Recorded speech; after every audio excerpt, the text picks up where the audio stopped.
Hi friends, പുതിയൊരു വീഡിയോയിലേക്ക് എല്ലാവർക്കും സ്വാഗതം. അപ്പോൾ നമ്മളുള്ളത് കോഴിക്കോട് ജില്ലയിലെ ആനക്കാമ്പൊയിൽ അരിപ്പാറ വെള്ളച്ചാട്ടത്തിലാണ്. ഓക്കെ, അപ്പോൾ ഈ വെള്ളച്ചാട്ടത്തിൻ്റെ പ്രത്യേകത എന്താണെന്ന് വെച്ചിട്ടുണ്ടെങ്കിൽ ഏറ്റവും കൂടുതൽ ആൾക്കാർ, ഏകദേശം 10-35ഓളം ആൾക്കാർ മരണമടഞ്ഞ ഒരു വെള്ളച്ചാട്ടമാണ് ഈ അരിപ്പാറ വെള്ളച്ചാട്ടം. അപ്പോൾ ദാ ഈ കാണുന്ന കേട്ടോ നമ്മുടെ അരിപ്പാറ വെള്ളച്ചാട്ടമാണിത്. ഓക്കെ, അപ്പോൾ ഇതാണ് നമ്മുടെ അരിപ്പാറ വെള്ളച്ചാട്ടം. ഇവിടുത്തെ ഏകദേശം ഒരു 2 വർഷത്തോളമായിട്ട് പുതിയ ഈ കയത്തിൻ്റെ നേരെ മുകൾ വശത്ത് ഒരു തൂക്കുപാലം വന്നിട്ടുണ്ട്. ഓക്കെ, അതുകൊണ്ട് തന്നെ നമ്മളിവിടെ നിന്നിട്ടുണ്ടെങ്കിൽ സേഫായിട്ട് മലവെള്ളം വരുന്നത്, അതുപോലെ തന്നെ പുഴയുടെ സൗന്ദര്യം എന്നിവ ആസ്വദിക്കാൻ നമുക്ക് വളരെ കൃത്യമായിട്ട് കഴിയും. ഓക്കെ, ഇതാ ഈ താഴെ കേട്ടോ മെയിനായിട്ടുള്ള വലിയൊരു കയമുള്ളത്. ഓക്കെ, അപ്പോൾ നമുക്ക് കൂടുതൽ കാര്യങ്ങൾ നമ്മളിവിടെ ഒരു ഗാർഡുമാരുണ്ട്, നമ്മുടെ ലൈഫ് ഗാർഡ്. അപ്പോൾ നമുക്ക് പുള്ളിനോട് ചോദിച്ചു നോക്കാം ഇവിടുത്തെ കാര്യങ്ങളൊക്കെ എങ്ങനെയാണെന്ന്. ഓക്കെ, എന്താ പേരെന്താ? പേര് സണ്ണി. സണ്ണി അല്ലേ? ഇവിടുത്തെ ജോലിക്കാരൻ? ലൈഫ് ഗാർഡായിട്ട്. അല്ല, ഇവിടെ ഈ വെള്ളച്ചാട്ടത്തിൻ്റെ പ്രത്യേകത എന്താ? ഒരുപാട് 10-35 ആൾക്കാർ മരിച്ചിട്ടുണ്ടല്ലേ? 27 പേരായി. 27 ആളല്ലേ? 35 വരുന്നവര് നമ്മൾ പറയുന്ന കാര്യങ്ങൾ കേൾക്കാണ്ട് പോയി അപകടത്തിൽപ്പെടുന്നതാണ്. ശ്രദ്ധിച്ചു കഴിഞ്ഞാൽ പ്രശ്നങ്ങളൊന്നുമില്ല. അപ്പം ചില സമയങ്ങളിൽ വെള്ളത്തിന് അളവ് കൂടുതലുണ്ട്, ഒഴുക്ക് കൂടുതലുണ്ട്. പെട്ടെന്ന് മലവെള്ളം കാട്ടിൽ മഴ പെയ്താൽ പെട്ടെന്ന് വെള്ളം വരും. നമ്മളിവിടെ കുളിച്ചോണ്ടിരിക്കുമ്പോൾ നല്ല കാലാവസ്ഥയായിരിക്കും. പുറമേ നിന്ന് വരുന്ന ആൾക്കാർ അറിയില്ല. അപ്പൊ പെട്ടെന്ന് മലവെള്ളം വരും. അപ്പൊ അങ്ങനെ ഒഴുക്കിൽപ്പെട്ടു പോകും. പിന്നെ വലിയ പാറകളുണ്ട്, അതിന് മണ്ടേന്നൊക്കെ ഡൈവ് ചെയ്യുമ്പോൾ കാല് വഴുകി പോയി പാറയിലേക്ക് ഇത് അടിക്കും. നീന്തറിയാന്ന് പറഞ്ഞിട്ട് കാര്യമില്ല. അങ്ങനെ പിന്നെ ബോധം ഉണ്ടാകാതെ വെള്ളത്തിൽ അടിയിലേക്ക് പോകും. കൂടത്തിൽ വരുന്നവര് ശ്രദ്ധിക്കുകയല്ല, നീന്തറിയാവുന്ന ആളല്ലേ. അപ്പൊ അങ്ങനെയൊക്കെയാണ് ഇവിടെ മരണപ്പെടുന്നത്. അത് ശരി. എനിക്ക് തോന്നുന്നത് കേരളത്തിൽ ഏറ്റവും കൂടുതൽ ആൾക്കാർ മരണപ്പെട്ട ഒരു ചൂഷയെന്തെന്ന് വേണമെങ്കിൽ ഇത് പറയാം. അല്ലാതെ വേറെ എവിടെയുള്ള ഒരു 3-4 വർഷങ്ങൾക്ക് മുമ്പ് അതുകൊണ്ടാണ് ആൾക്കാരെ സാമൂഹിക വിരുദ്ധരെന്ന് പറയുന്നത് മദ്യമൊക്കെ കഴിക്കുക, അങ്ങനെ വന്ന് ചാടുക. ചോദിക്കാനും പറയാനും ആരുമില്ല, അവരുടെ ഇഷ്ടത്തിന് വേണ്ടി ചെയ്യാം. കൂടിയതിനു ശേഷമാണ് ഞങ്ങളിവിടെ ലൈഫ് ഗാർഡുകളെ ചെയ്യുന്നത്. DTPC ആണ് ഇത് ഏറ്റെടുത്തിരിക്കുന്നത്. ഇപ്പോൾ കുഴപ്പങ്ങളൊന്നുമില്ല. ഇപ്പോൾ നമ്മൾ എല്ലാവരും ഇഷ്ടംപോലെ ഫാമിലികൾ പിള്ളേരും വന്ന് കുളിക്കുന്നുണ്ട്. അപ്പോൾ ഞങ്ങൾ വേണ്ട നിർദ്ദേശങ്ങൾ കൊടുക്കും, അതനുസരിച്ച് അവർ വന്ന് കുളിച്ച് കഴിയും. അപ്പോൾ ഒരു പ്രശ്നമില്ല. നിങ്ങൾ വന്നേ പിന്നെ അധികം അപകടമൊന്നുമില്ല. വല്ലപ്പോഴും അതിപ്പോൾ ഇങ്ങനെ അവസ്മാരം, പിന്നെ ഈ മസിൽ അങ്ങനെയൊക്കെയുള്ള മുങ്ങി വർണ്ണങ്ങളൊക്കെ അറിയാൻ പറ്റില്ല, അറിയില്ല. കൂടുതലുള്ള ആൾക്കാരും അറിയില്ല. അപ്പോൾ അങ്ങനെയൊക്കെ പെട്ടെന്ന് അങ്ങനെ സംഭവിക്കുന്നേ ഉള്ളൂ. ഇപ്പോൾ പ്രശ്നങ്ങളൊന്നുമില്ല. ഇനിയിപ്പം കാലാവസ്ഥ മാറുന്നതനുസരിച്ച് ഞങ്ങൾ ചില ദിവസങ്ങളിൽ നിയന്ത്രണം വരും, മാറ്റങ്ങൾ വരും കാലാവസ്ഥയ്ക്ക് അനുസരിച്ച്. ഇപ്പോൾ കഴിഞ്ഞ 2 ദിവസം ഞങ്ങൾ കുളിക്കാൻ ഇറക്കില്ല. വെള്ളം കൂടുതലുണ്ടായിരുന്നു. അത് സാധാരണ ഉച്ചയ്ക്ക് ശേഷമല്ലേ മലവെള്ളം വരിക? ഉച്ചയ്ക്ക് ശേഷം കുളിക്കാൻ പെർമിഷൻ ഉണ്ടാവില്ലല്ലേ? ഇനിയിപ്പോൾ അങ്ങനെ നോക്കിയിട്ടൊക്കെ ഇറക്കാൻ പറ്റും. ജൂൺ മാസം വരെ നമുക്ക് കുളിക്കാം. മഴക്കാലം ജൂൺ കഴിഞ്ഞാൽ പിന്നെ നമുക്ക് സ്ഥിരമായിട്ട് 6 മാസം. കളക്ടറല്ലേ ഇതിന്റെ ഉത്തരവ്? കളക്ടർ ഉത്തരവ് പുള്ളി പിൻവലിക്കുന്ന സമയത്ത് പിന്നെ റെഡ് അലർട്ടൊക്കെ വന്നു കഴിഞ്ഞാൽ ബുദ്ധിമുട്ടാവും. ആളെ ഇറക്കത്തില്ല. പാലം ഉണ്ടായതുകൊണ്ട് എല്ലാവർക്കും വരാം അല്ലേ? വന്ന് അടച്ചിടലില്ല, എല്ലാവർക്കും വന്ന് സന്ദർശിച്ച് പോവാം, കണ്ടിട്ട് പോവാം. സേഫ് ആണല്ലോ, കുളിക്കാൻ ഇറക്കിയാലേ ഉള്ളൂ. ശരി. മലവെള്ളം വരികയാണെങ്കിൽ തന്നെ നമുക്ക് സേഫ് ആയിരുന്നു കണ്ടിട്ട് പോവാം. ശരി. ഇവിടെ ഏത് ഭാഗത്താണ് ഏറ്റവും കൂടുതൽ ആൾക്കാർ മരിച്ചത്? ഇവിടെ ഏറ്റവും അടിയിൽ, അവിടെ നല്ല ആഴമുള്ള ഒരു കയമുണ്ട്. എവിടെ? ഏറ്റവും അടിയിൽ വെച്ചിട്ട് അവിടെയാണ് ആ ബോർഡ് വെച്ചൊക്കെ ഉണ്ടല്ലോ. അവിടെ ഇപ്പോൾ കുളിക്കാൻ ആരെയും ഇറക്കില്ല. ഇല്ലല്ലേ? ജസ്റ്റ് കണ്ടുപോരാ. അവിടെ പോയി പാറപ്പുറത്ത് കണ്ടുപോരാ. ശരി. അപ്പോൾ അതൊക്കെയാണ് നമ്മൾ അരിപ്പാറയിലെ വിശേഷങ്ങൾ. ഇവിടെ എൻട്രി ഫീസ് ഉണ്ട്. ഇപ്പോൾ 10 രൂപയാണ്. 10 രൂപ അത്രേ ഉള്ളൂ. ആൾക്ക് 10 രൂപ ചാർജ് ഉണ്ട്. പിന്നെ ഇപ്പം ചിൽഡ്രൻസ് പാർക്കൊക്കെ അവിടെ റെഡിയായി വരുന്നുണ്ട്.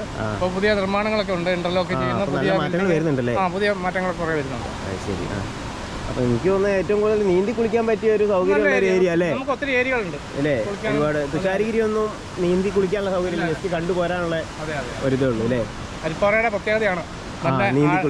ആഴം കുറഞ്ഞ സ്ഥലങ്ങളുണ്ട്, ആഴം കൂടിയ സ്ഥലങ്ങളുണ്ട്. ശ്രദ്ധിക്കണം, അത് തന്നെ ശ്രദ്ധിച്ചാൽ മതി. കല്ലായതുകൊണ്ട് പല കുഴികളും. അതെ, ഇവിടെ വന്നു കഴിഞ്ഞാൽ ഇവിടെ നിർദ്ദേശങ്ങൾ വെച്ച ബോർഡുകളുണ്ട്.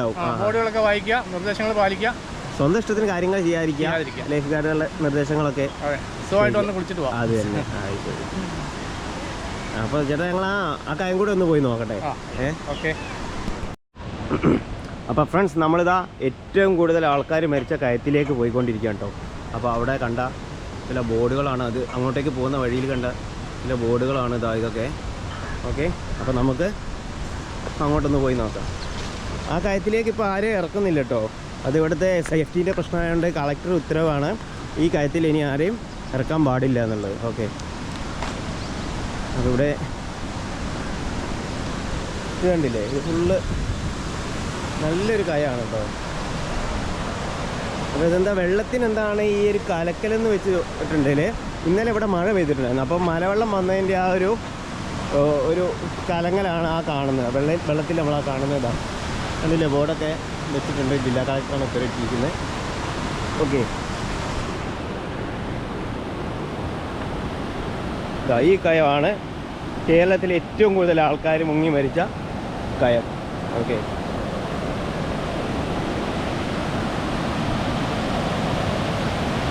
നമുക്ക് അടുത്തേക്കൊക്കെ ഒന്ന് പോയി നോക്കാം. റിസ്ക്കാണ്, നമ്മൾ വെള്ളത്തിൽ ഇറങ്ങുന്നില്ല എന്നിരുന്നാലും. ഓക്കെ,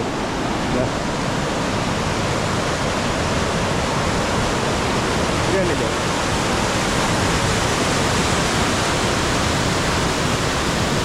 ഇതാണ് നമ്മുടെ പാലം.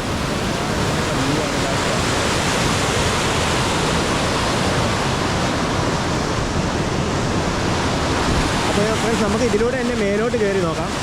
അതുപോലെ തന്നെ കേട്ടോ, ഇവിടുന്ന് ഏറ്റവും കൂടുതൽ പ്രത്യേകതയുള്ള ഒരു സ്ഥലമാണ് ഈ കാണുന്നില്ലേ, ഈ വെള്ളം ഇങ്ങനെ തെറിക്കുന്ന അവിടെ ഒരു കുഴിയുണ്ട്. ആ കുഴിയിൽ നമുക്ക് ഇറങ്ങി നിൽക്കാം.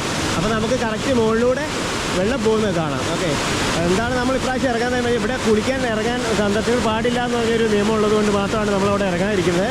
ഓക്കെ, അതുകൊണ്ട് നമുക്ക് മറ്റൊരു അവസരത്തിൽ നമുക്കിവിടെ ഇറങ്ങി ഒരു വീഡിയോ ചെയ്യാവുന്നതാണ്. ഓക്കെ, ഇത് നേരെ മുകളിലൊരു വെള്ളച്ചാട്ടമുണ്ട്.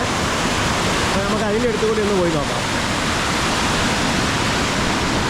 അപ്പോൾ ഇന്നലെ വരെ ഇവിടെ സന്ദർശകർ കുളിക്കാനുള്ള ഒരു സൗകര്യം ഇവിടെ ഉണ്ടായിരുന്നു. പക്ഷേ ഇന്നലെ മഴ പെയ്തുകൊണ്ട് തന്നെ ഇന്നിപ്പോൾ ആ ഈ കാര്യത്തിൽ കുളിക്കുന്നതിന് വേണ്ടിയിട്ടുള്ള ആ ഒരു പെർമിഷൻ ഇന്നില്ല. ഓക്കെ,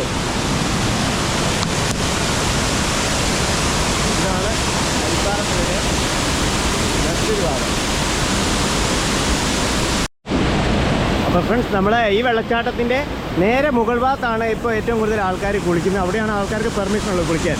ഓക്കെ, അപ്പോൾ നമുക്ക് അവിടെയും കൂടി ഒന്ന് പോയി നോക്കാം. ഓക്കെ,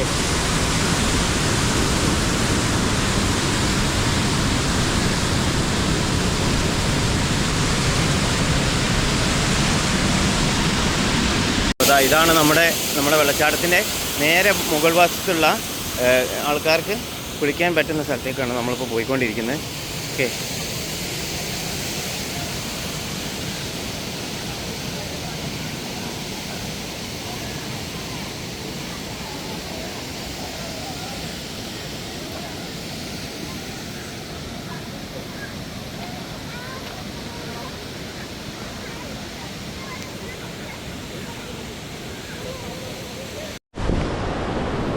അപ്പോൾ ഫ്രണ്ട്സ്, നമ്മുടെ അരിപ്പാറ വെള്ളച്ചാട്ടത്തിലെ വീഡിയോ ഇവിടെ അവസാനിപ്പിക്കുകയാണ്. അപ്പോൾ നമ്മുടെ വീഡിയോ ഇഷ്ടപ്പെട്ടാൽ എല്ലാവരും ലൈക്ക് ചെയ്യുക, കമൻറ്റ് ചെയ്യുക, സബ്സ്ക്രൈബ് ചെയ്യുക. Okay, thank you.